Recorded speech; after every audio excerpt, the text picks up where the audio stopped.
नमस्कार दोस्तों, कैसे हैं आप लोग।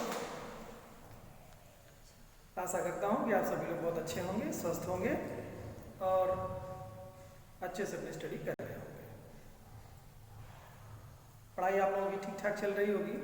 अभी हम लोगों ने जो टॉपिक्स स्टार्ट किए हैं ज्योग्राफी में, वो काफ़ी महत्वपूर्ण टॉपिक्स हैं प्री और मेंस दोनों के दृष्टिकोण से, तो आप लोग उसको बहुत सीरियसली देखिएगा। लास्ट डे हम लोगों ने पढ़ा था वायुदाब और पवन संचार के बारे में, कैसे हवाएं चलती हैं, वायुदाब का क्या रोल है हवाओं के संचालन में।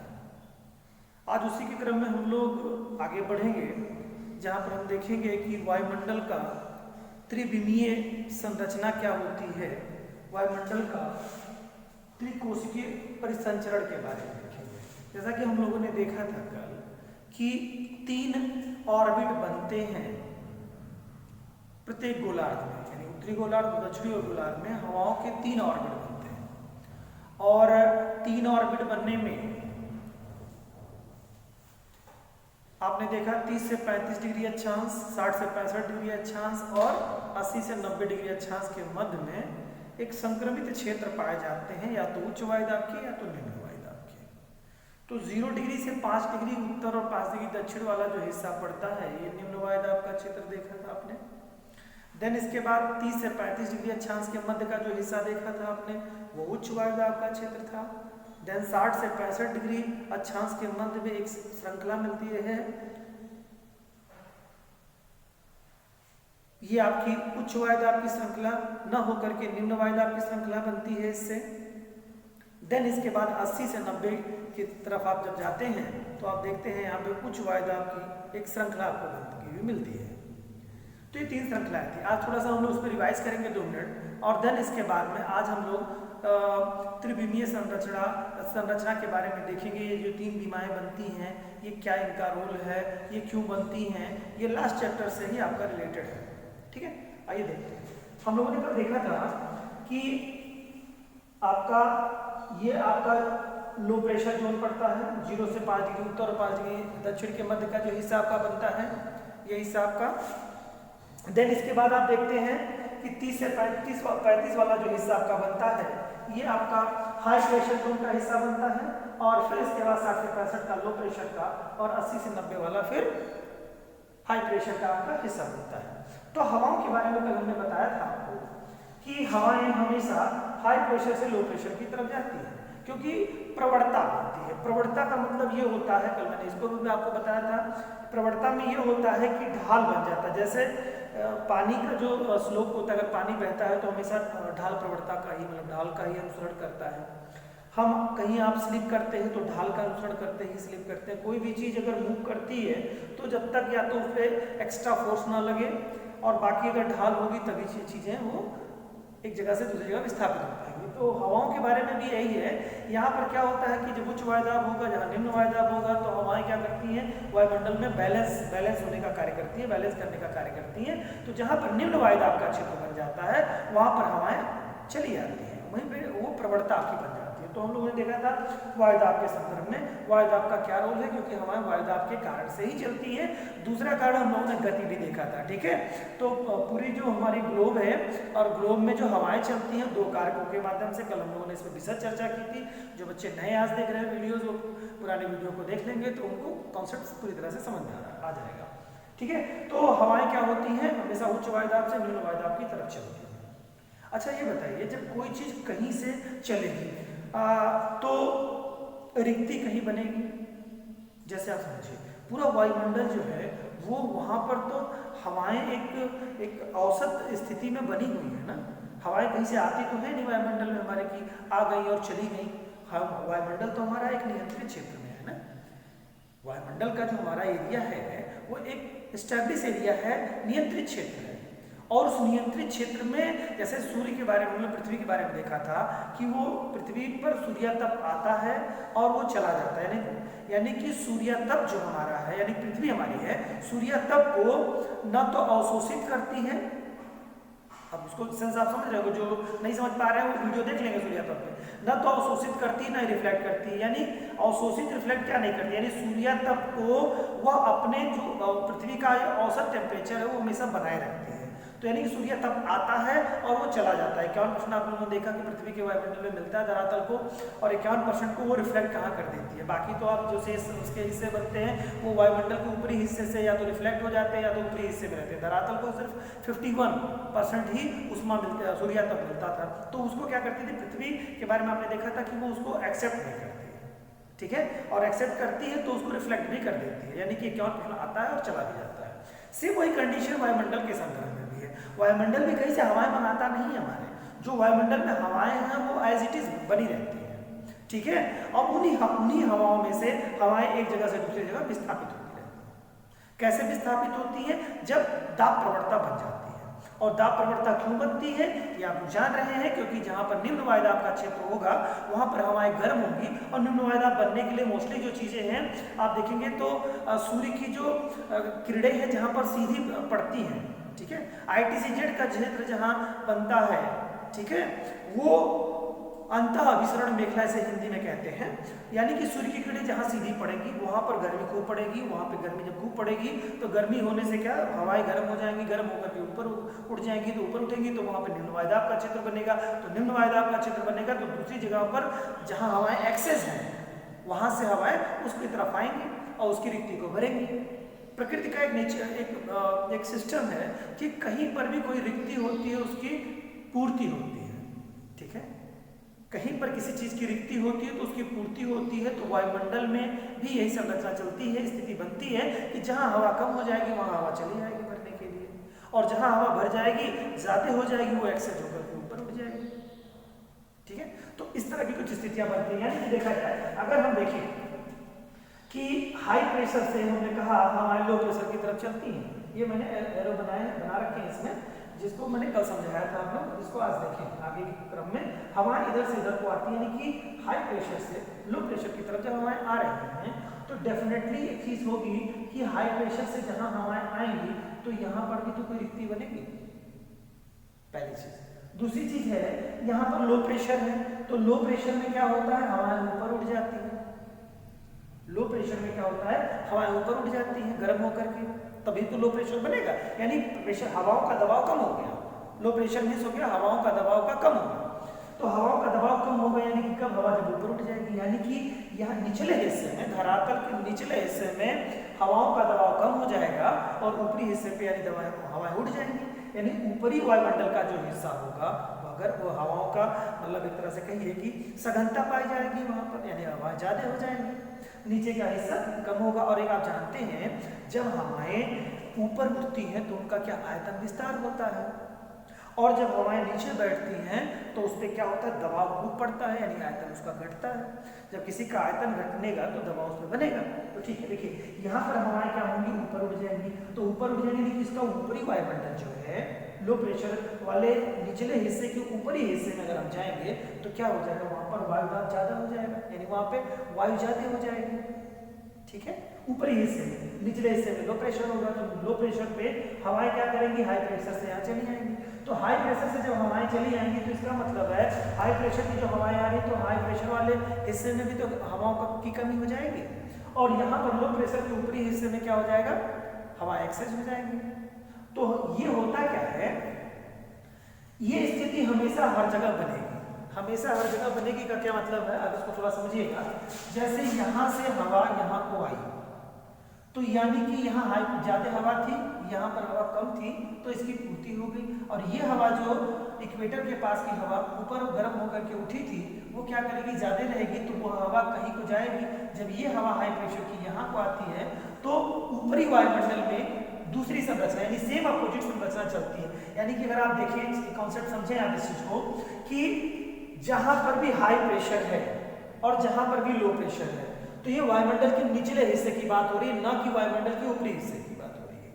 तो जो निचले हिस्से में क्या होता है कि वायुमंडल में हाई प्रेशर से लो प्रेशर की तरफ हवा चलती है, लेकिन सेम उसी ऊंचाई पर वायुमंडल की उसी जगह पर सेम ऊंचाई पर अगर हम जाते हैं तो विपरीत स्थितियां हमको मिलती है। वहां पर क्या होता है वायुमंडल के ऊपरी हिस्से में लो प्रेशर से हाई प्रेशर की तरफ हवाएं चलती हैं, समझ गए होंगे आप लोग। जैसे अगर हम निचले हिस्से में हाई प्रेशर से लो प्रेशर की तरफ हवा लेके चल रहे हैं तो इसके ऊपरी हिस्से में जाएंगे तो प्रेशर अपोजिट हवा की दिशा हो जाएगी, यानी लो प्रेशर से हाई प्रेशर की तरफ हवा जाएगी। समझ गए होंगे आप लोग। सेम कंडीशन यहाँ पर भी होती है।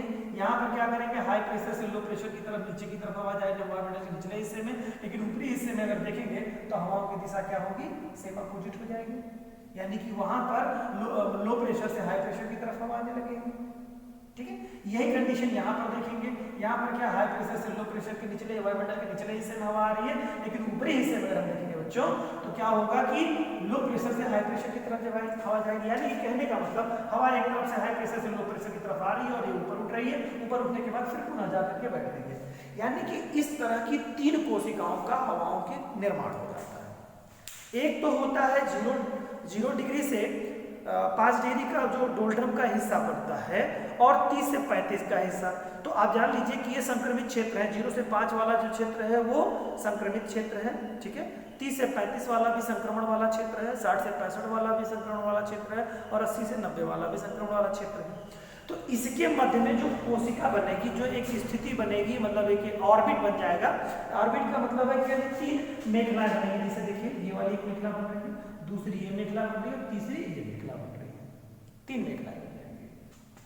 यही 3 मेखलाएं जो होती हैं यही त्रिकोशीय परिसंचरण का निर्माण करती है। त्रिकोशीय परिसंचरण का निर्माण करती है।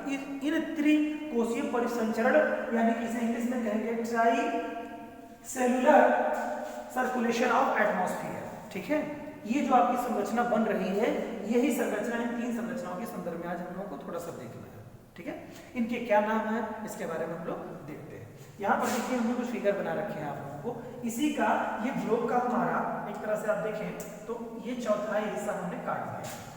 ये जो ग्लोब का एक चौथाई हिस्सा बनेगा, ये देखिए आप क्या करेंगे कि आपका उत्तरी गोलार्ध में अगर देखें तो 1, 2 और 3 कोशिका बनती है। सेम एक कंडीशन आपकी क्या होती है दक्षिणी गोलार्ध में भी जाएंगे तो 3 कंडीशन, यानी कि पृथ्वी कहीं पर भी एक हिस्से को हम लोग समझ लेंगे तो त्रिकोशीय परिसंचरण की संकल्पना को हम अच्छे से समझ लेंगे। उनके नाम क्या है और उनका कैसे क्या बिहेवियर है, बिहेवियर आप समझ गए होंगे आप लोग। फिर भी थोड़ा सा देखते हैं हम लोग कैसे क्या है इसका। इसमें देखिएगा ये आपका बनता है जो नीचे का हिस्सा बनता है, ये आपका ये हिस्सा जो है इक्वेटर वाला हिस्सा है, 0 से 5 डिग्री वाला हिस्सा, ठीक है। 0 डिग्री से 5 डिग्री वाला हिस्सा ये संक्रमण वाला हिस्सा आपका बनता है, जैसा कि आप सभी लोग जानते हैं इसको, ठीक है। ये आप लोगों का मैंने बताया था, ये लो प्रेशर का हिस्सा बनता है, ये हाई प्रेशर का है, ये फिर आपका लो प्रेशर हो जाएगा और ये हाई प्रेशर हो जाएगा, ठीक है। हवाओं के बारे में मैंने बताया था आपको। तो होता क्या है कि वायुमंडल में जो गर्मी पड़ती है, मतलब यानी कि जो गर्मी होने के कारण से हवा जो उठती है, तो हवाओं का देखिए यहाँ पर एक संचरण बनाया गया है कि यहाँ से हवा यहाँ को आती है। तो ये वाला जो हिस्सा बन रहा है आपका वायुमंडल का, ये हवा का निचला हिस्सा है। दूसरा वाला जो आपका पार्ट, जैसे आप देखिए 3 ऑर्बिट हमने बना रखी है हवा, ठीक है। इसमें क्या हो रहा है, एक इंडिकेशन दे रहा है ये वायुमंडल का क्या हो रहा है, निचले हिस्से वाली संरचना है और फिर इसके बाद में ऊपरी संरचनाएं बन रही है आपकी। ये वाली जो हिस्सा ऊपरी संरचना है, यानी कि आप इसको इस रूप में समझने की कोशिश करें कि वायुमंडल के निचले हिस्से में आप ऐसे इसको क्षैतिज स्थिति में समझे कि हवा का वायुमंडल का निचला हिस्सा आ रहा है, फिर यहाँ से उठ रही है हवा, उठने के बाद फिर जा रही है, वहां पे जाएगी, ऐसे ऑर्बिट का निर्माण करेगी। यानी ये सेम ऑर्बिट हाई प्रेशर से लो प्रेशर की तरफ, लो प्रेशर से ऊपर उठेगी हवा वायुमंडल के ऊपरी हिस्से से बेटा ये फिर जाएगी आपको उसी वाले हिस्से में, हाई प्रेशर वाले हिस्से में। समझ गए होंगे आप लोग, यही संरचना बनी है। तो ये जो आपका 30 से 35 से लेकर के 0 से 5 डिग्री वाला जो ये ऑर्बिट बनता है, यह आपका चूंकि गर्मी वाला हिस्सा पड़ता है, इस नाते इसे उष्णकटिबंधीय मेखला या श्रृंखला कहते हैं। इसका जो फेमस नाम है वो हैडली कोशिका के नाम से जाना जाता है। तो एग्जाम में क्वेश्चन पूछता है हैडली कोशिका किसके मध्य में आपको मिलेगी, तो ये उष्णकटिबंधीय जो मेखला है उस वाले हिस्से मिलेगी। या आपका ये 0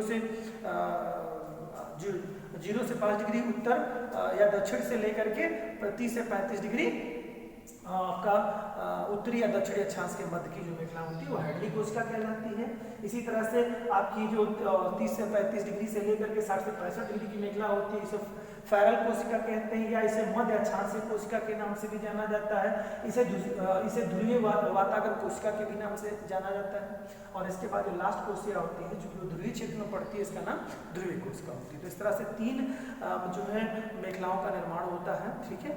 परिसंचरण जो करती हैं, यानी कि एक तरह से कहिए त्रिकोशीय संरचना जो है, त्रिकोशीय परिसंचरण की जो स्थिति है वो यही आपकी स्थिति है। पहले वाली कोशिका को आपने बताया मैंने हैडली कोशिका, दूसरे को फेरल कोशिका और तीसरे को आपका ध्रुवीय कोशिका के नाम से जाना जाता है, ठीक है। अब इसमें से थोड़ा सा हम लोग अक्षांशों के संदर्भ में भी कुछ एक थोड़ा सा देख लेते हैं। यहाँ कल हम लोगों ने देखा था कि आपको बताया था व्यापारिक हवाएं हम लोगों ने देखी थी। व्यापारिक हवाओं में क्या है, 30 से 35 डिग्री उत्तर और दक्षिण से 0 डिग्री अक्षांश की तरफ चलने वाली हवाएं जो होती हैं वो व्यापारिक हवाएं कहलाती हैं। इसके बाद के जो हिस्से बनते हैं वो आपके 30 से 35 से उत्तरी, 30 से 35 उत्तरी और दक्षिणी गोलार्धों से लेकर के 60 से 65 डिग्री उत्तरी और दक्षिणी गोलार्धों के मध्य जो हवाएं चलती हैं वो पछुआ हवाएं चलती हैं, ठीक है। और उसके बाद में आपका 60 से 65 से लेकर के 80 से 90 डिग्री के मध्य की जो हवाएं चलती हैं वो आपकी ध्रुवीय हवाओं के नाम से जाना जाता है। ध्रुवीय हवाएं चलती है हमारी, ठीक है। तो अब देखते हैं इसमें से क्या होता है। मैंने बताया था आपको कि उत्तरी गोलार्ध हमारा स्थल संपन्न गोलार्ध है और दक्षिणी गोलार्ध में स्थलों की संख्या कम है, यानी कि वहां पर सागरीय क्षेत्र अधिक है। तो सागरीय क्षेत्र अधिक होने की स्थिति में क्या होगा कि दाब प्रवणता में डिफरेंसेस कम आएंगे, दाब प्रवणता में डिफरेंसेस कम आएंगे। और दूसरी चीज आप देखेंगे कि अगर आप देखें तो हमने आपसे बताया था कि वायुदाब पेटियों के संदर्भ में कौन सी तापजन पेटी है और कौन सी गतिजन पेटी है। तो मैंने बताया था आपको कि 0 डिग्री के पास का जो रेखा है, यानी कि इक्वेटर के पास वाला जो अक्षांश है 0 से 5 डिग्री उत्तर और 0 से 5 डिग्री दक्षिण वाला हिस्सा है, यह तापजन पेटी है, ठीक है। और ध्रुवीय क्षेत्र में मैंने बताया था 80 से 90 उत्तरी और 80 से 90 दक्षिणी वाला, यह भी आपका तापजन है, वायुदाब पेटी है। लेकिन इसके अलावा मैंने बताया था 30 से 35 डिग्री उत्तरी और दक्षिणी, 60 से 65 डिग्री उत्तर और दक्षिणी, मैंने बताया था आपको ये गतिजन पेटी है दोनों गोलार्धों में। दक्षिणी गोलार्ध में क्या होता है, स्थल की अधिकता नहीं है, जल की अधिकता है। तो यहाँ पर चूंकि गतिजन पेटी है, यानी कि यहाँ पे ताप का कोई बहुत रोल नहीं होगा, यहाँ गति का ज्यादा रोल होगा। तो पृथ्वी स्वतंत्र रूप से पश्चिम से पूर्व दिशा में तेज गति से भ्रमण करती है, गतिशील होती है, घूर्णन गति करती है। उस गति में स्थिति में आप देखते हैं, उस गतिशीलता की स्थिति में आप लोग देखते हैं कि पृथ्वी ये यहाँ पर हवाएं निर्बाध रूप से बिना किसी रुकावट के बहुत तेजी से गतिशील होती है। तो जब ये बहुत तेजी से गतिशील होती हैं तो दक्षिणी गोलार्ध में कुछ ऐसी रेखाओं का मतलब निर्माण हो जाता है, मतलब कुछ ऐसी अक्षांशों पर तेज हवाओं का निर्माण होता है जिनका नामकरण अलग अलग जगहों पे अलग अलग नामकरण किया गया है, ठीक है। अब उन नामकरणों के बारे में थोड़ी सी लोग चर्चा कर लेते हैं। दक्षिणी गोलार्ध का एक चीज और भी यहाँ पे आप थोड़ा सा ध्यान दें कि जो 30 से 35 डिग्री अक्षांश का जो हिस्सा होता है दक्षिणी गोलार्ध का, ये वाला हिस्सा जिसे दक्षिणी गोलार्ध का 30 से 35 डिग्री अक्षांश का जो हिस्सा होता है, ये वाला हिस्सा बेटा आपका अश्व अक्षांश के नाम से भी जाना जाता है, अश्व अक्षांश के नाम से भी जाना जाता है, अश्व अक्षांश, अश्व अक्षांश। अश्व अक्षांश के लिए आप इसमें जानेंगे कि 40 डिग्री अक्षांश, 50 डिग्री अक्षांश और 60 डिग्री अक्षांश, इसके बारे में थोड़ा सा देख लेते हैं हम लोग कि ये क्या चीज है। तो मैंने आपको बताया कि दक्षिणी गोलार्ध जो है स्थलों का अभाव पाया जाता है, यहाँ पर हवाएं निर्बाध गति से चलने को उनको अवसर मिलता है, बीच में कोई अवरोध नहीं पड़ता है, तो बहुत तेजी से हवाएं चलती हैं। तो जब तेजी से हवाएं चलती हैं तो उसका एक विशेष माहौल बनेगा। देखिए पहले समय में क्या हुआ करता था, जैसे आज की डेट में एरोप्लेन्स हैं, हवाई माध्यमों से ही बहुत सारी चीज़ें, जैसे जैसे कोविड का दौर इस समय चल रहा है, कोविड के दौर में आप देख रहे हैं कि जो विदेशों से भारत को जो सहायता मिल रही है वो प्लेन से सारे आइटम्स आ जा रहे हैं, जो भी वेंटिलेटर हैं, दवाएं हैं, तमाम सारी चीज़ें जो है हवाई मार्ग से माध्यम से आसानी से पहुंच जा रही हैं। कुछ घंटों में ही विदेशी मदद भारत को मिल जा रही है। या भारत जब किसी की मदद करता था पिछले कोविड के दौर में, जब भारत अपने आप को बहुत स्ट्रॉन्ग स्थिति में था, इतनी महामारी भारत में नहीं प्रचंड हो पाई थी, तो भारत जब मदद करता था तो भी मैक्सिमम चीज़ें जो है बाई एरोप्लेन पहुंचा दी जाती थी। लेकिन पहले का जो टाइम था वो मैक्सिमम चीज़ें आज भी जैसे देखेंगे तो आज भी सबसे ज़्यादा व्यापार जो होता है वो समुद्री मार्ग से ही होता है, क्योंकि वो बहुत सस्ता पड़ता है और आसानी से चीज़ें वहाँ पे बड़ी संख्या में चीज़ें पहुँचाई जा सकती हैं। प्लेन वगैरह से उतनी बड़ी संख्या में चीज़ें नहीं पहुँचाई जा सकती हैं, ठीक है। तो पहले समय में क्या था कि मैक्सिमम जो व्यापार हुआ करते थे वो टोटली आपके समुद्री मार्ग से हुआ करते थे। तो समुद्री मार्ग से जो व्यापार होते थे तो उस समुद्री मार्गों का भी बड़ा रोल था, अक्षांशों का बहुत ज़्यादा उसमें इंपॉर्टेंस थी। अब उत्तरी गोलार्ध चूंकि हमारा क्या है स्थल संपन्न था, तो वहाँ पर क्या होता था कि एक कंट्री से दूसरे कंट्री में जाना मुश्किल हो जाता था।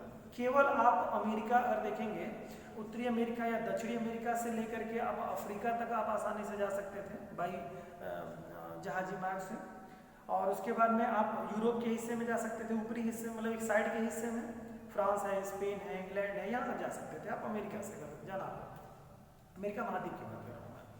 तो लेकिन अगर इंटरनल भागों में जाना हो तो फिर हमको क्या करना पड़ता था कि मतलब अपने उन स्रोतों का प्रयोग करना पड़ता है जो सड़क मार्ग से चलते हैं, ठीक है। तो पहले समय में नौकाएं सबसे महत्वपूर्ण हुआ करती थी। कोई भी व्यापार हुआ करता था यूरोप से, अफ्रीका से, एशिया का जो व्यापार हुआ करता था वो क्या होता था नौकाओं के माध्यम से ही हुआ करता था। और सबसे ज़्यादा स्थलों की जो स्थिति थी उत्तरी गोलार्ध में या दक्षिणी गोलार्ध में, जलीय क्षेत्रों में ही नौका चलेगी, न कि स्थलीय क्षेत्रों में। तो उस समय क्या होता था कि इन अक्षांशों के मध्य में, अब आप देखेंगे कि अगर किसी को व्यापारिक हवाओं के माध्यम में चलना है, देखिए ध्यान से समझिएगा, अगर किसी को यूरोप से अमेरिका जाना हो, ठीक है, या किसी को एशिया से या अफ्रीका से अमेरिका, दक्षिणी अमेरिका जाना हो, तो ये किस हिस्से में चले और कैसे इनकी नौका चले। क्योंकि देखिए पहले नौकाओं को चलने में स्टीमर्स नहीं हो, मोटर्स नहीं हुआ करते थे। पहले क्या हुआ करता था, वो अपने बाई हैंड से या हवाओं की दिशाओं के आधार पे ही चला करते थे। पहले आपने देखा होगा जो पुरानी टीवी सीरियल्स है या मूवीज है उसमें दिखाएंगे आप बड़े बड़े मोटे मोटे पर्दे लगे हुए होते हैं। उन पर्दों का क्या रोल होता है, वो पर्दों का रोल ये होता है कि हवाएं उन पर्दों के माध्यम से शिप को दबाव डालती हैं और शिप फिर उसके बाद में तेजी से चलती है। ढेर सारे पर्दे मजबूत मजबूत पर्दे लगे रहते हैं और जिससे नौकाएं चलती हैं। तो इसमें होता क्या है, आपने देखा कि जो हिस्से 0 से 35 डिग्री के मध्य यानी 30 डिग्री, 0 से लेकर 30 डिग्री के हिस्से में अगर आप देखेंगे तो ये कौन सा हवाओं का क्षेत्र है, पूर्वा हवाओं का क्षेत्र है। यानी कि कोई भी मतलब हवाएं जो चलेंगी वो कहाँ से कहाँ को चलेंगी, पूर्वा की हवा चले, पूर्व की तरफ से हिस्से ही हवाएं चलेंगी, पश्चिम की तरफ चलेंगी हवाएं। समझ रहे होंगे आप लोग। व्यापारिक हवाओं के संदर्भ में अगर आप देखें तो क्या होगा, ये मैं बात कर रहा हूँ यहाँ इस ग्राफ की, ये होगा क्या, हवा इधर को चलेगी ना। अब यहाँ पर अगर आप देखें ग्लोब में तो ये क्या हो जाएगा, पूरब हो जाएगा, ये पश्चिम हो जाएगा, ये उत्तर हो जाएगा और ये दक्षिण, यही तो बनेगा ग्लोब में। तो हवाएं क्या चलेंगी, पूर्व हवाएं चलेंगी। यानी कि कोई प्लेस यहाँ है, महाद्वीप है और उसको जाना है इस महाद्वीप में, है ना, इस वाले हिस्से में, तो आप क्या करेगा, इसी का अनुसरण करेगा, सीधा आसानी से चला जाएगा, उसको मेहनत ज़्यादा नहीं करनी पड़ेगी।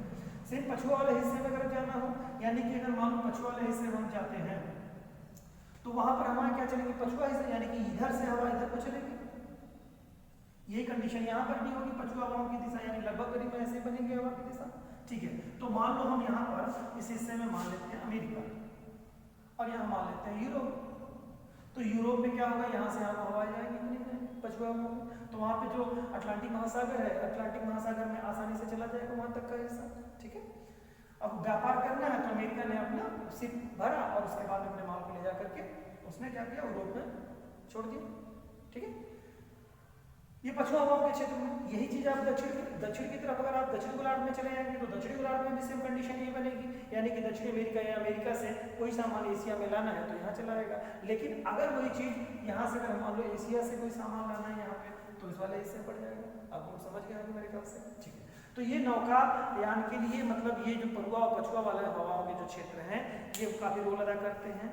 दक्षिणी गोलार्ध में स्थल की बिल्कुल कमी है, तो ये हवाएं बहुत प्रचंड वेग के साथ चलती है, तो इनका नामकरण कर दिया गया है कुछ। उस समय क्या होता था, मैक्सिमम व्यापार घोड़ों का हुआ करता था। घोड़ों का व्यापार होने के कारण से लोग क्या करते थे कि या तो एशिया से यूरोप को या यूरोप से एशिया को लाया करते थे अपने व्यापार के लिए। मोस्टली क्या करते थे कि व्यापारी जो है भारत से भी बहुत सारे घोड़े लेकर के जाया करते थे यूरोप के हिस्से में, ठीक है। तो उन हिस्सों में क्या होता था कि जब व्यापारी अपने घोड़ों का व्यापार करता था और इन अक्षांशों के मध्य में पहुंचता था, यानी कि एक तरह से समझिए कि 30 से 35 डिग्री वाला क्षेत्र और 60 से 65 वाला डिग्री वाला क्षेत्र पड़ता है बेटा, ये संक्रमित क्षेत्र होता है। यहाँ हवाएं चलती नहीं है, ध्यान रखिएगा। पूर्वा हवाएं जो चलती हैं वो 30 से 35 डिग्री वाला संक्रमित क्षेत्र होता है, और 30 से 35 डिग्री वाला संक्रमित जो क्षेत्र होता है वहां पर क्या होता है, मूवमेंट नहीं होता, क्योंकि हवाएं वहां पर बैठती हैं। कौन सी हवाएं?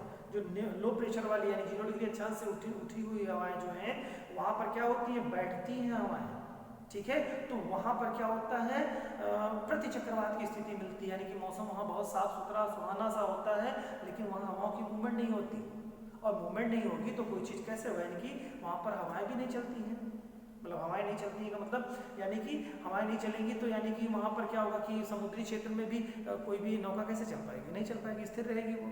तो वहां पर अगर उस पर वेट रहेगा तो वो और ज्यादा खतरनाक हो जाएगा उसको चलने में, यानी कि उसकी स्पीड बहुत ज्यादा घट जाएगी, ठीक है। तो 30 से 35 डिग्री वाले अक्षांश में क्या हो, जब व्यापारी अपने सामान को लेके जाया करते थे तो उनका वेट चूंकि बाकी अक्षांशों में वो बेटा अगर मान लो 10 डिग्री अक्षांश से, मैं दक्षिणी हिस्से की बात कर रहा हूँ, दक्षिणी गोलार्ध की 10 डिग्री अक्षांश से मान लो वो जा रहे हैं 40 डिग्री अक्षांश के मध्य उनको जाना है, ठीक है। कोई कंट्री यहाँ पर मैं मान लेता हूँ 10 डिग्री अक्षांश, यहाँ वाला हिस्सा मान लिया जाता है 10 डिग्री अक्षांश, उनको जाना है इस वाले हिस्से में 40 डिग्री अक्षांश के मध्य, 40 डिग्री अक्षांश का हिस्सा है। अब यहाँ से ये अपनी नौका लेकर के किसी तरह से इन्होंने मूवमेंट करी, ठीक है, अपनी नौका लेकर के ये इधर से आ गया, है ना। जैसे ही ये 30 से 35 वाले हिस्से में पहुंचे तो क्या हो गया, वहां पर मैंने बताया प्रति चक्रवात की स्थिति, हवाएं चलेंगी नहीं, तो उनको क्या होगा, अब दिक्कत होने लगेगी। अब आप सोचेंगे कि इस वाले हिस्से में फिर कैसे नौका चलती है, नौका देखिए इस वाले हिस्से में क्या पर्दे, जो हवाओं के पर्दे होते हैं, आप सोच रहे होंगे कि यहाँ से हवा तो इधर सर चल रही है तो फिर कैसे नौका चलेगी, हाँ चलेगी बेटा। उसमें क्या होता है, जो हवाओं के जो बड़े बड़े मोटे मोटे पर्दे लगे होते हैं वो हवाओं को कवर, जैसे मान लो हवा जा रही है इधर से, बड़े पर्दे से इधर कवर किया गया, छोटे पर्दों के माध्यम से हवाओं पर दबाव पड़ता है तो अपोजिट साइड में भी जा सकती है चीजें, ऐसा नहीं है, ठीक है। तो इससे सिस्टम, उसको टेक्निक बनाई जाती है कि जिससे कि वो चल सके। तो हवा यहाँ तक जाएंगी, लेकिन जब हवा चलेगी नहीं 30 से 35 डिग्री के मध्य में तो क्या हो जाएगा, वो स्थिर हो जाएगी, यानी कि वो बोट फिर लड़खड़ाने लगेगी वहां पर, क्योंकि हवाओं की दिशा बिल्कुल स्लो हो गई है, वहां पे मूवमेंट नहीं है। तो उसमें उस स्थिति में क्या करते थे व्यापारी, अपने सामानों को समुद्र में फेंके, या तो सामान तो फेंकना उनके लिए नुकसानदेह हो जाता था, तो होता था क्या था कि जो घोड़े उनके हुआ करते थे वो घोड़ों को समुद्र में फेंक दिया करते थे। फेंक देने का मतलब है कि उससे कनेक्ट किए रहते थे रस्सियों के माध्यम से, और वो समुद्र में घोड़े उसमें चले जाते थे तो उनको हल्का महसूस होता था, तो वो फिर उस अक्षांश को पार कर जाते थे, ठीक है, उस दूरी को पार कर जाते थे। फिर उसके बाद में जैसी स्थिति नॉर्मल होती थी फिर घोड़ों को रख लेते थे, या कभी कभी ऐसा हुआ तो जान बचाने के लिए घोड़ों को फेंक दिया, मर गए घोड़े और वो फिर किसी तरह से बच के चले आए, ऐसी भी स्थितियां हुई हैं। तो इस कारण से इन अक्षांशों में चूंकि घोड़ों को फेंक दिया जाता था, इस तरह से 30 से 35 डिग्री चूंकि संक्रमित क्षेत्र है, और 30 से 35 यानी क्रॉस करेंगे, इसी को ही 30 से 35 डिग्री दक्षिणी अक्षांश को ही अश्वक्षांश के भी नाम से जाना जाता है। ध्यान रखिएगा इस बात को, कभी एग्जाम में पूछा भी है।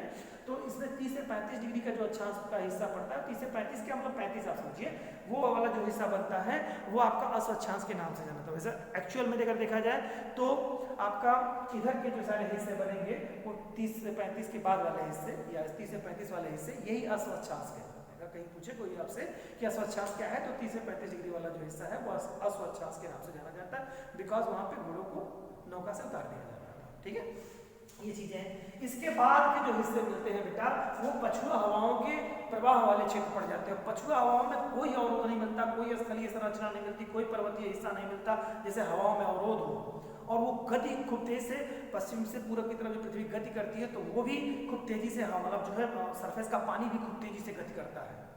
और एक बात ये भी जान लीजिए कि जो भी आप लोगों ने, मैंने जलधाराएं पढ़ाई तो जलधाराओं में देखा होगा कि अटलांटिक प्रवाह, और या आपने देखा कि जो भी प्रवाह है ड्रिफ्ट है, ठीक है, जितने भी ड्रिफ्ट के बारे में, जैसे उत्तरी अटलांटिक प्रवाह, दक्षिणी अटलांटिक प्रवाह, ठीक है, फिर आपने देखा प्रशांत महासागरीय प्रवाह, उत्तरी प्रशांत महासागरीय प्रवाह, दक्षिणी प्रशांत महासागरीय प्रवाह या हिंद महासागरीय प्रवाह, आपने देखा ये जो प्रवाह आप लोग देख रहे हैं ना, ये पछुआ प्रवाह, पछुआ पौनों वाले के क्षेत्र है, यानी कि ये 30 से 35 वाले हिस्से ही हैं हर जगह पे।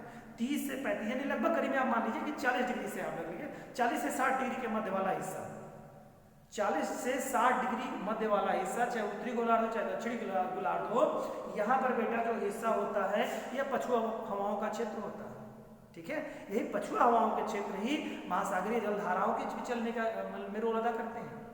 जितनी भी ड्रिफ्ट है, जितने भी प्रवाह हैं, वो सब पछुआ पवनों के प्रवाह के कारण से होते हैं। समझ गए होंगे आप लोग। इसको जलधाराओं के चैप्टर पढ़िएगा तो वहां पर एक कॉन्सेप्ट आप लोग थोड़ा ध्यान में रखिएगा कि ये जलधाराएं जो हैं वो जलधाराओं के चलने में भी हवाओं का भी रोल होता है। ठीक है, समझ गए आप लोग। अब देखिए क्या है, अब आप सोचेंगे कि पछुआ पवनें तो दोनों गोलार्धों में चलती हैं। 30 से 35 जो है 35 डिग्री से लेकर 60 डिग्री के मध्य में उत्तरी गोलार्ध और 35 से लेकर के 60 डिग्री दक्षिणी गोलार्ध, दोनों हिस्से में पछुआ हवाएं चलती हैं। लेकिन ज्यादा प्रभावशाली पछुआ हवाएं आप देखेंगे तो दक्षिणी गोलार्ध में हो रही हैं। तो यानी कि जो जलधाराओं के प्रवाह में भी अगर आप इस वाला टॉपिक को देखेंगे तो सबसे ज्यादा कौन सी ड्रिफ्ट, अगर पूछे कौन सी ड्रिफ्ट ज्यादा प्रभावशाली होगी, तो डेफिनेटली आप उसको बोलेंगे कि दक्षिणी ड्रिफ्ट जो होगी, ठीक है, वो ज्यादा शक्तिशाली होगी अपेक्षाकृत पूर्वी की, उत्तरी गोलार्ध की अपेक्षा दक्षिणी गोलार्ध वाली जो ड्रिफ्ट होगी, यानी पछुआ पवन वाला हिस्सा होगा, वो ज्यादा प्रभावशाली होगा।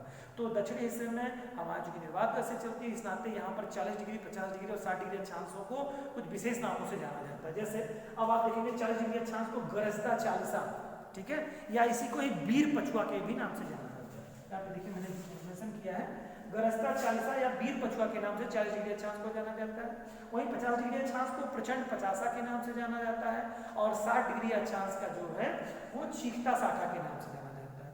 ये सब व्यापारिक जो बंधु थे, व्यापारी बंधु थे, जो नौकाओं से व्यापार करते थे, व्यापारियों द्वारा सारे नामकरण दिए गए हैं। तो ये तो आपका कॉन्सेप्ट था आपको पवनों के प्रवाह के संदर्भ में। अब हम लोग पवनों के आगे के क्रम में चलेंगे कि पवनें कितने प्रकार की होती है, धरातल पे कुल कितनी प्रकार की पवनें वगैरह होती हैं, जो कि हम लोग अगले टॉपिक पे अगले वीडियोस में देखेंगे। और आप लोगों को एक छोटा सा मेरा संदेश है कि आप लोग अगर वीडियो अच्छा लग रहा हो तो सीरियसली उसको पढ़िए और अच्छे से नोट्स बनाइए, और नोट्स बनाएंगे तभी कॉन्सेप्ट आपको क्लियर होगा। अन्यथा की स्थिति में आप अपने समय को व्यर्थ कर जाएंगे, और ऐसे पढ़ते पढ़ते आपका समय बीत जाएगा, और आप बहुत जिस ड्रीम के साथ अपनी प्रिपरेशन कर रहे हैं, उस ड्रीम को पाने में आपको थोड़ी असुविधा होगी। तो इस नाते आप लोग कृपया खूब मेहनत से पढ़ाई करिए, अच्छे से पढ़िए, और तमाम सीक्वेंस में आपको वीडियोस, जैसे लॉकडाउन थोड़ा सा कम होगा, अभी हम लोगों के पास संसाधनों के थोड़े अभाव बन रहे हैं, फिर आप लोगों को सिस्टमेटिक वे से रेगुलर रूटीन में आपको वीडियोस मिलते रहेंगे, अभी भी मिल रहे हैं, उसको सीरियसली आप लोग पढ़िए। और अगर आपको वीडियो अच्छा लग रहा हो तो अपने, या कुछ आपको सजेशंस देने हो, कुछ बातें कहनी हो, कुछ और जानना हो, कुछ और पढ़ना हो, तो आप अपने बात को हमारे टाइप बॉक्स में आप कर सकते हैं, उसको अपनी बात को बताइए। और अगर आपको वीडियो लग रहा हो अच्छा तो अपने दोस्तों को भी उसको शेयर करिए, लाइक करिए, सब्सक्राइब करिए।